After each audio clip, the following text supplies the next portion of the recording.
इस वन को पार करते ही हम गोकर्ण पहुंच जाएंगे और वहां से लंका अधिक दूर नहीं। और यदि मेरी युक्ति सफल नहीं हुई तो फिर क्या होगा? इस प्रकार मैं इन्हें पिताश्री के आत्मलिंग को लंका ले जाने नहीं दे सकता। मुझे इन्हें किसी भी अवस्था में रोकना ही होगा। क्या हुआ गौरी पुत्र, किस विचार में डूब गए आप?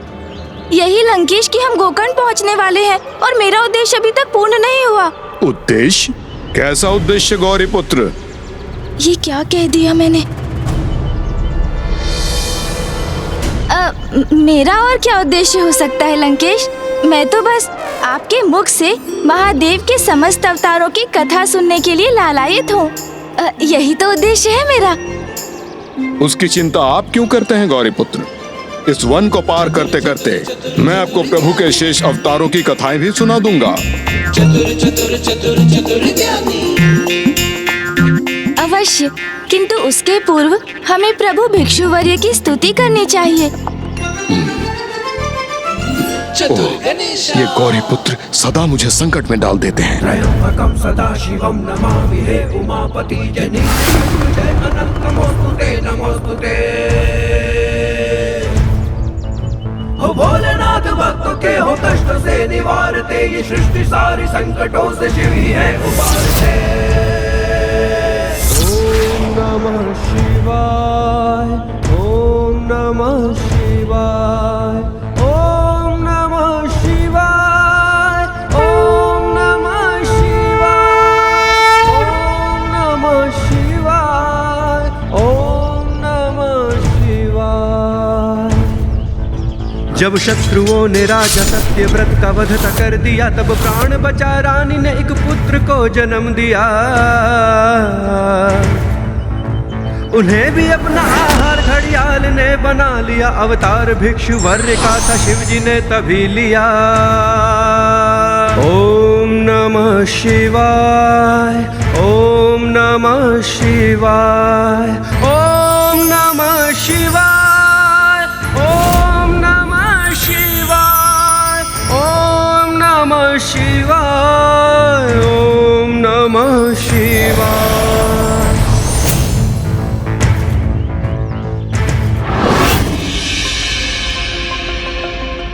प्रणाम प्रभु भिक्षुवर्य। प्रणाम प्रभु भिक्षुवर्य। कल्याण हो।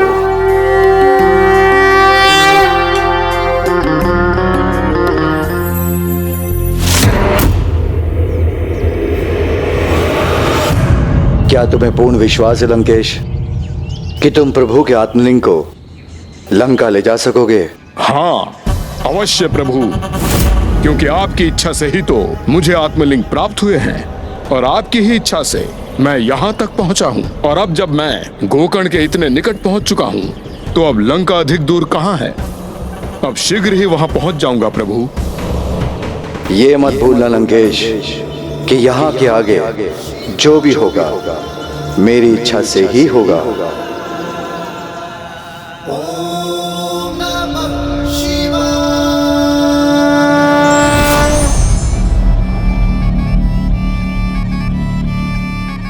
लंकेश, क्या आपके अनुसार प्रभु की ये इच्छा है कि उनके आत्मलिंग आपके साथ लंका पहुंच जाएं? हाँ हाँ गौरी पुत्र, अवश्य है, क्यों ना होगी। यदि उनकी इच्छा ना होती तो ये आत्मलिंग मुझे कभी प्राप्त ना होते। वैसे ही जैसे आपको धर्मगुप्त की कथा से भी ज्ञात हुआ कि एक शिव भक्त में शिव गणों से भी अधिक शक्ति थी, वैसे ही प्रभु शिव की इच्छा से भी बड़ी है एक शिव भक्त की इच्छा। और ये तो मैं पूर्व में ही प्रमाणित कर चुका हूँ गौरी पुत्र कि मैं प्रभु शिव शंकर शंभु का महानतम भक्त हूँ। मेरी इच्छा ही अब प्रभु की भी इच्छा है। आपने कभी इसका विचार नहीं किया लंकेश कि आपके ये शब्द आपकी भक्ति नहीं, आपके अभिमान को प्रकट कर रहे हैं। और अभिमान जब अपने चरम पर पहुंचता है तो वो अहंकार में परिवर्तित हो जाता है। सर्वथा उचित कहा आपने, किंतु मेरा अभिमान तो कुछ नहीं। अभिमान तो आपके उन देवताओं को हो गया था जिन्होंने प्रभु शिव शंकर शंभु से दो बार सीख प्राप्त करने के उपरांत भी यह नहीं सीखा कि अभिमान अहंकार का आरंभ है। और अहंकार तो सदा सर्वनाशी होता है। इसलिए एक बार देवताओं को यही सीख देने के लिए महादेव को अपना अगला अवतार यक्ष अवतार लेना पड़ा।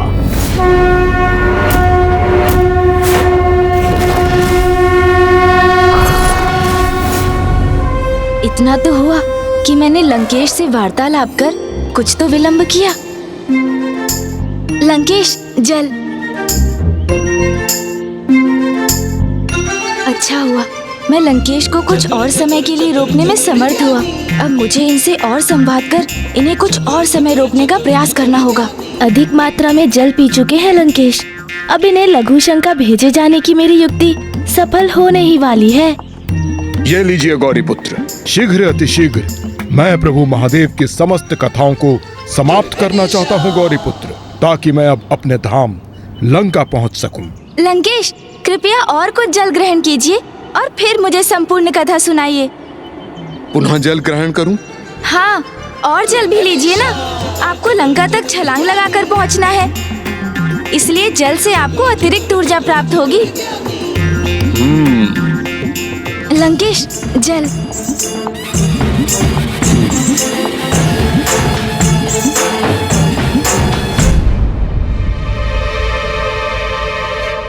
चतुर गणेशा। तो सुनिए गौरीपुत्र, एक बार अहंकारी देवता जिन्हें अमृत पान करने के उपरांत ये अहंकार हो गया था कि वो अपराजय हो गए हैं, वो ये भी भूल गए कि इस समस्त संसार में मेरे प्रभु शिव शंकर शंभू के अतिरिक्त अन्य कोई भी अपराजय नहीं। और इसी भ्रामक दंभ में आकर उन्हें तो ये विश्वास हो गया कि इस समस्त ब्रह्मांड पर उनका ही अधिकार है। और इसी भ्रम के प्रभाव में वो एक ऐसे उद्यान में जा पहुंचे जहां एक बहुत बड़ी चुनौती उनकी प्रतीक्षा कर रही थी।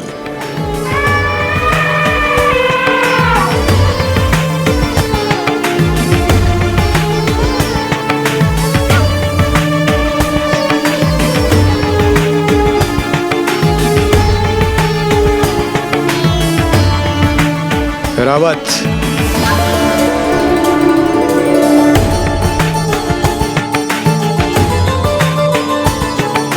अद्भुत। आहा, अति सुंदर। कितना सुंदर उद्यान है ये। प्रतीत होता है स्वर्गलोक के उपवन का ही विस्तार है। हाँ इंद्रदेव, तब तो हमें इस सुंदर उद्यान में भ्रमण करने का आनंद लेना चाहिए। क्योंकि जो भी स्वर्ग के समान सुंदर है वो हमारा ही तो है। इस सृष्टि में जो कुछ भी है उस पर हम अत्यंत शक्तिशाली देवताओं का ही वर्चस्व है। उचित कहा आपने देवराज। चलिए देवगण,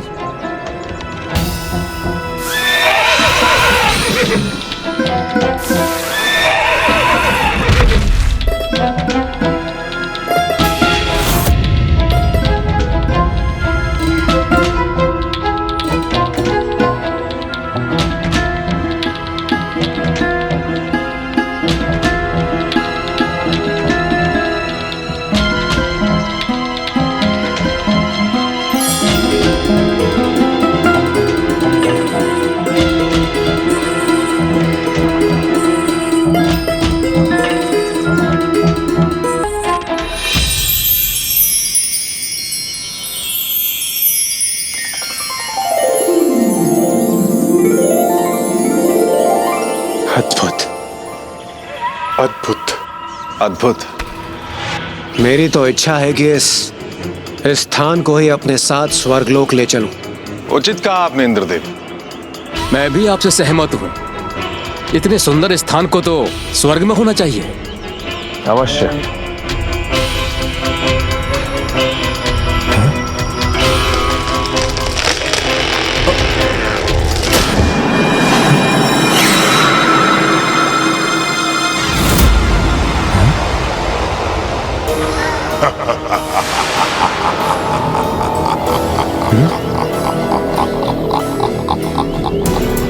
किसका विचित्र स्वर है ये?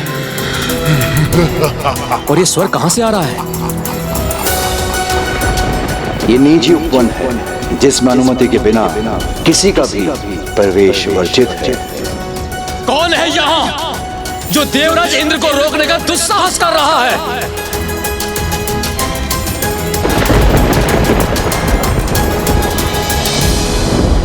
देवराज, ये कार्य आप मुझे करने दें।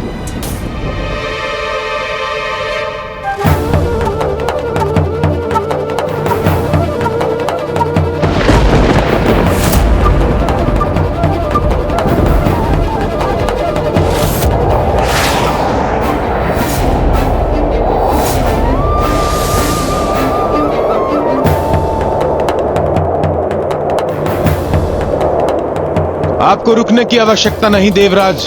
कदापि जो भी आपको रोकने का प्रयत्न कर रहा है वो ये नहीं जानता कि हम कोई साधारण जीव नहीं अपितु अत्यंत ही शक्तिशाली देवता हैं। आप प्रवेश कीजिए देवराज।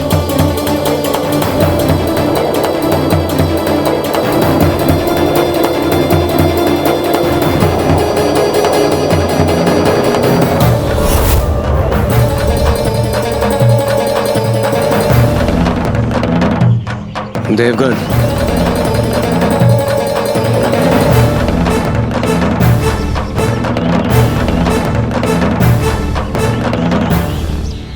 बिना अनुमति के यहाँ आप सभी का प्रवेश निषेध किया था मैंने।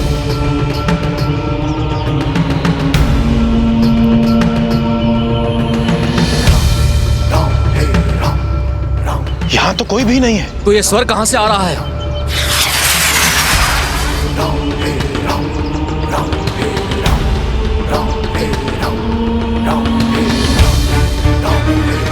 तो तुम्हारे अनुसार मुझे देवराज इंद्र को प्रवेश करने हेतु किसी की अनुमति की आवश्यकता है? हमें रोकने का प्रयास कर मूर्खता मत करो। देवताओं का सभी स्थानों पर आवाहन किया जाता है, रोका नहीं जाता हमें। भूल तो तुमने की है। हम देवताओं का मार्ग रोककर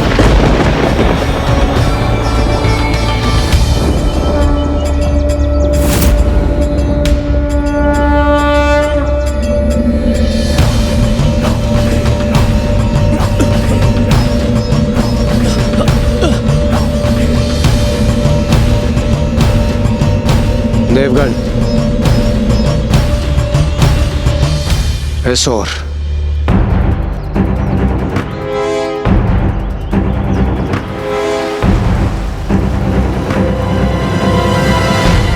ये और कुछ नहीं, अभिमान है आपका। ग्रस्त तो तुम हो, वो भी एक भ्रामक अभिमान से, जो हम देवताओं के आगमन पर हमारा सत्कार करने के स्थान पर हमारी अवहेलना कर रहे हो।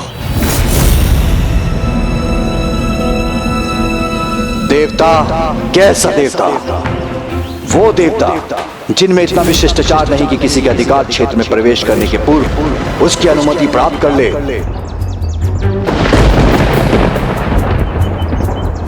क्योंकि अनुमति प्राप्त कराने वाले अतिथि को अतिथि देव कहते हैं और बिना अनुमति आने वाले आंगुतक देवता नहीं, उस स्थान के स्वामी के अपराधी होते हैं।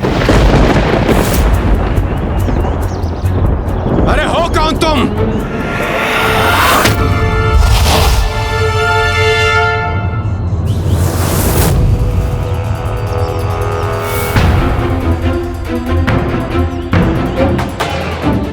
बंद करो ये छलावा, भयभीत नहीं है हम।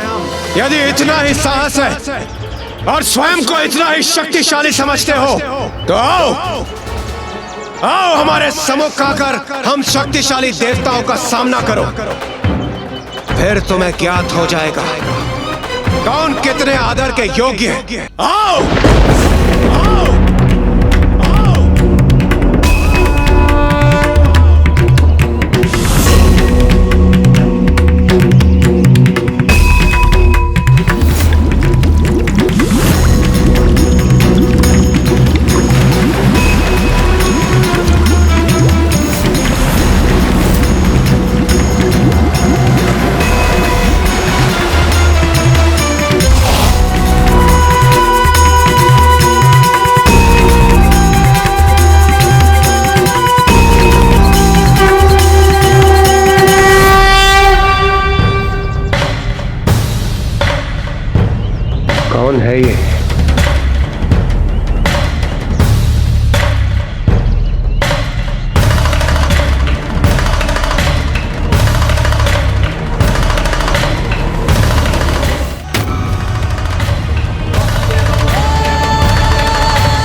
क्या हुआ? संपूर्ण जगत को अपनी संपत्ति समझने वाले दंपति देवता मेरे दर्शन पाकर इस प्रकार स्तंभित क्यों रह गए?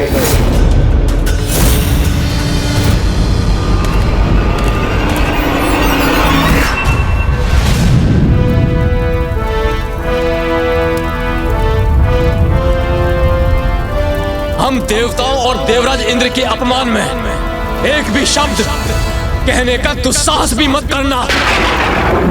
कदाचित तुम्हें मेरा परिचय ज्ञात नहीं है। मैं अग्निदेव हूँ जो संपूर्ण उद्यान को एक क्षण में भस्म कर सकता हूँ। और मैं वरुण देव जो इस उद्यान के प्रत्येक वृक्ष और पौधे से जल के प्रत्येक कण को सोख कर उन्हें निर्जीव बना सकता हूं।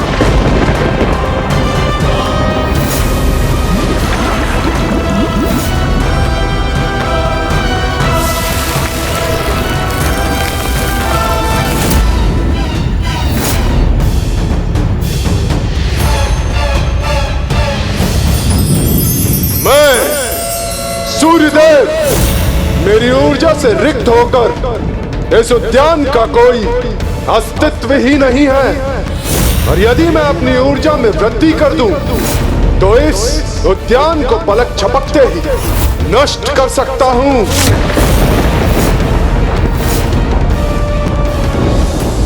और मैं देवराज इंद्र इन समस्त शक्तिशाली देवताओं का राजा, और यहाँ का वातावरण पूर्ण रूप से मेरे ही नियंत्रण में है। वो देखो,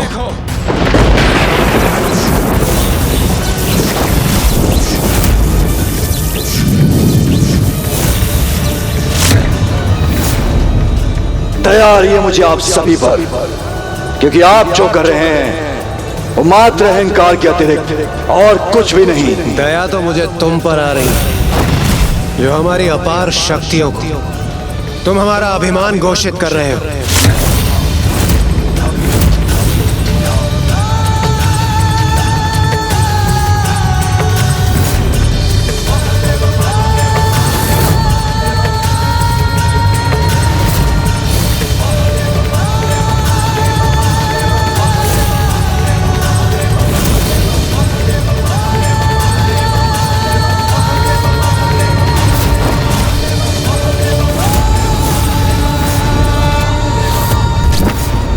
यदि आप सभी में इतनी शक्ति है तो आइए,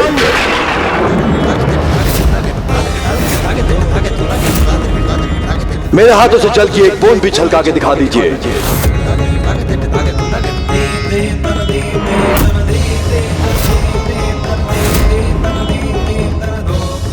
क्या हुआ? अभी तो आप सभी अपनी शक्ति का इतना प्रबल उद्घोष कर रहे थे, क्या इतने शीघ्र आप सभी ने साहस का परित्याग कर दिया?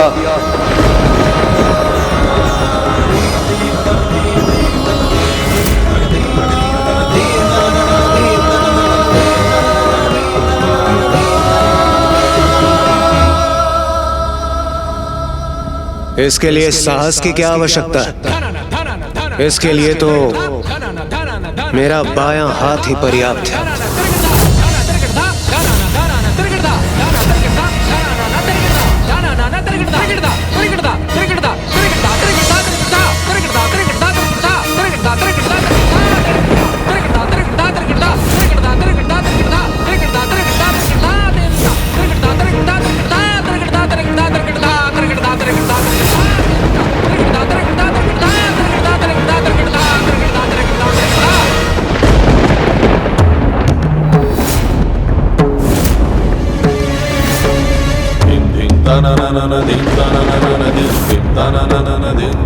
कदाचित मुझे अतिरिक्त शक्ति का प्रयोग करना चाहिए।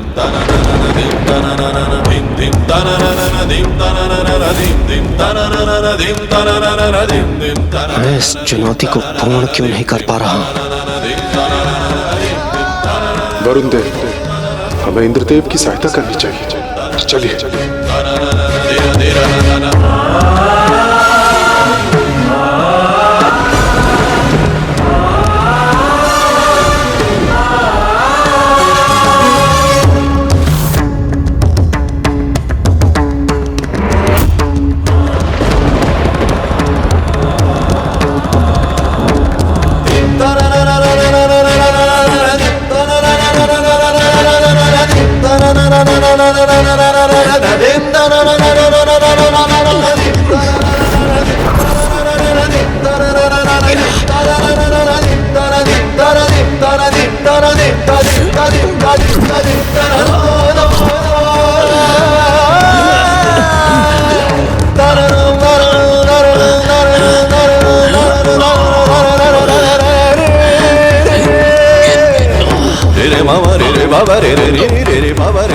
कैसी दिव्य ऊर्जा है ये, जिसके कारण मेरे हाथ प्रभावित हो रहे हैं।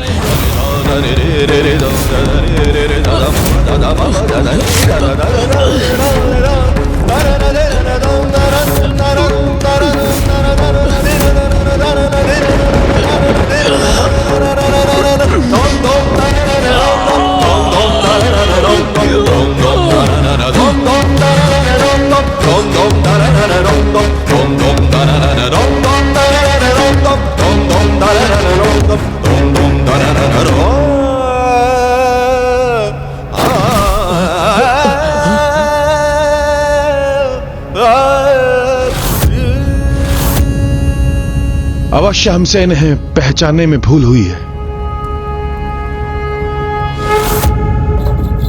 ऐसी देवी ऊर्जा का संचार तो केवल प्रभु महादेव ही कर सकते हैं।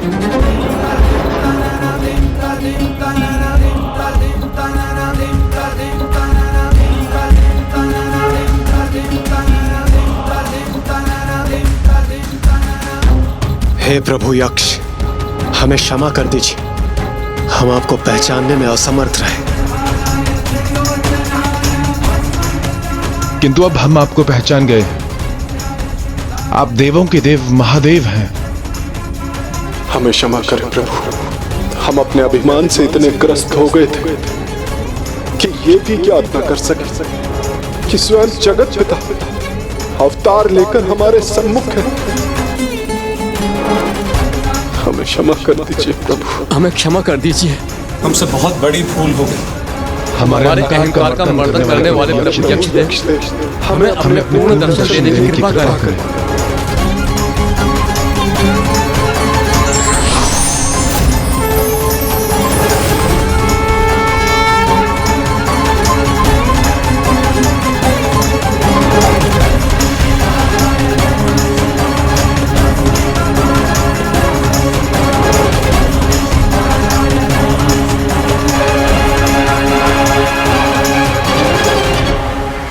देवता हो या कोई साधारण मनुष्य, अहंकार को स्वयं पर हावी होने की अनुमति कदापि नहीं देनी चाहिए, क्योंकि अहंकार अन्य कुछ नहीं, मात्र एक अभिशाप है।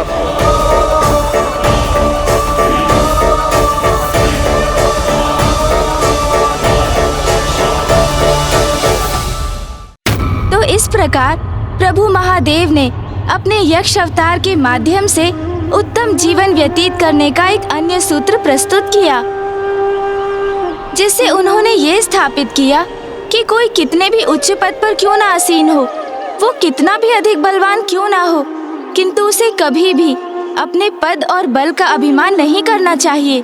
हाँ गौरी पुत्र, इसका सर्वोच्च उदाहरण तो मैं हूँ। कितना शक्तिशाली हूँ मैं। अपने कठोर तप से मैंने प्रभु महादेव के आत्मलिंग को भी प्राप्त किया है, किंतु फिर भी मुझ में अभिमान का लेश मात्र भी नहीं है। तब तो आपको मेरे साथ प्रभु के यक्ष अवतार की स्तुति करने में कोई आपत्ति नहीं होगी लंकेश। नहीं गौरी पुत्र, मुझे इसमें कोई आपत्ति नहीं।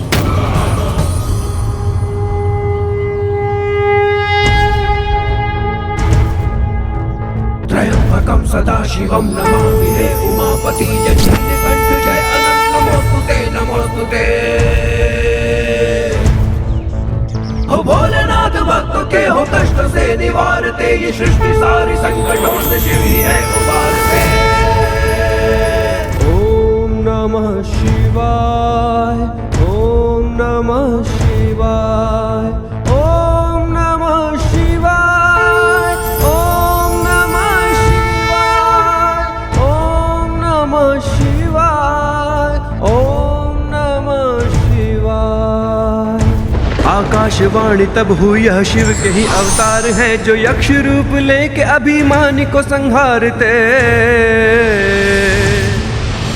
निश्चित ही हार होती है अभिमान जिसने भी किया, संदेश यक्ष रूप में संसार को यही दिया।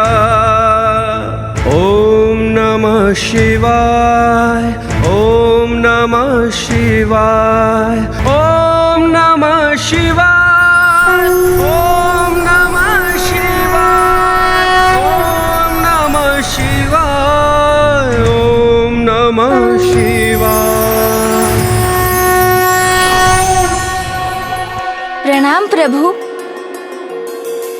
प्रणाम प्रभु।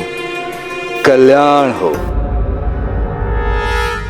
प्रभु, आपके इस महानतम, इस सर्वोच्च भक्त को आपका आशीष प्राप्त हो चुका है, तो अब आपके इन आत्मलिंग को मुझे लंका ले जाने से कोई नहीं रोक सकता। संसार की प्रबलतम शक्ति भी नहीं।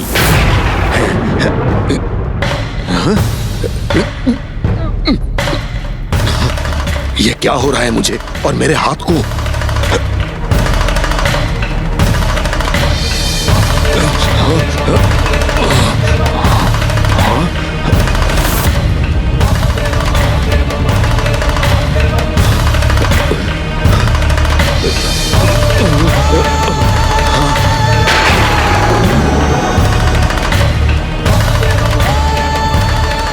प्रभु मुझसे क्रुद्ध हैं क्या?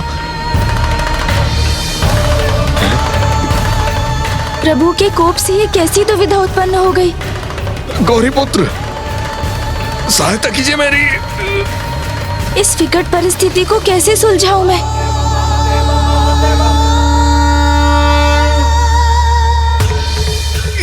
प्रभु, मैं निर्दोष हूँ, मुझे दंडित मत कीजिए। प्रभु, कृपया कर लंकेश पर दया कीजिए।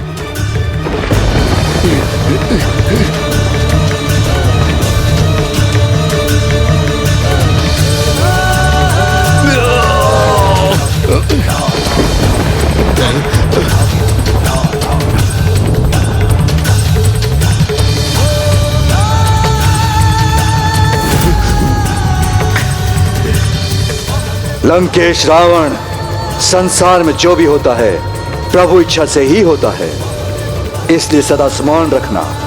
मात्र ज्ञान अथवा सीख देने से पुण्य प्राप्त नहीं होता, स्वयं सीख का पालन करना भी अति आवश्यक है। ये लीजिए लंकेश, जल ग्रहण कीजिए। हाँ, धन्यवाद गौरीपुत्र।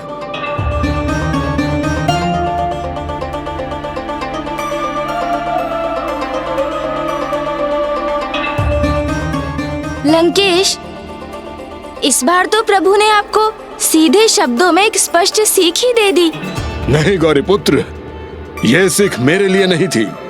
यह तो प्रभु ने उनके लिए कहा जो ज्ञान के आडंबर के साथ धर्मात्मा होने का स्वांग करते हैं, सभी के समक्ष ज्ञान का वितरण करते हैं, किंतु स्वयं उस ज्ञान का पालन नहीं करते। कितनी सरलता से लंकेश अपने लिए दी गई सीख को भी पलट देते हैं। ऐसे अहंकारी जीव कभी भी उचित सीख स्वीकार नहीं कर पाते। किंतु गौरीपुत्र, जो भी है, अब मुझे तनिक भी विलंब नहीं करना चाहिए। गोकर्ण हमारे समक्ष है और मेरा लक्ष्य अब अधिक दूर नहीं। अभी तक इतना जल ग्रहण करने के उपरांत भी इन्हें लघु शंका का आभास हो क्यों नहीं रहा? ऐसे तो मेरी युक्ति कदापि सफल नहीं होगी। मुझे किसी भी उपाय से लंकेश को अवश्य रोकना होगा, और जिसके लिए मुझे कुछ और समय की आवश्यकता है।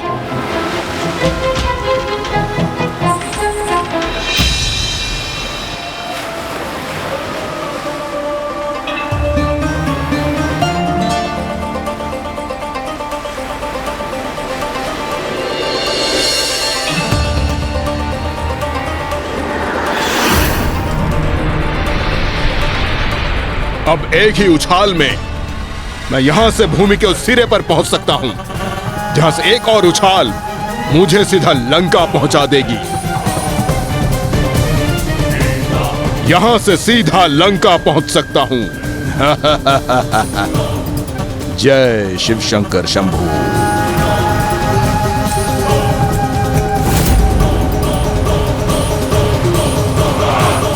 लंकेश ने तो एक ही उछाल में लंका पहुंचने का निर्णय ले लिया है। कैसे रोकूं मैं इन्हें?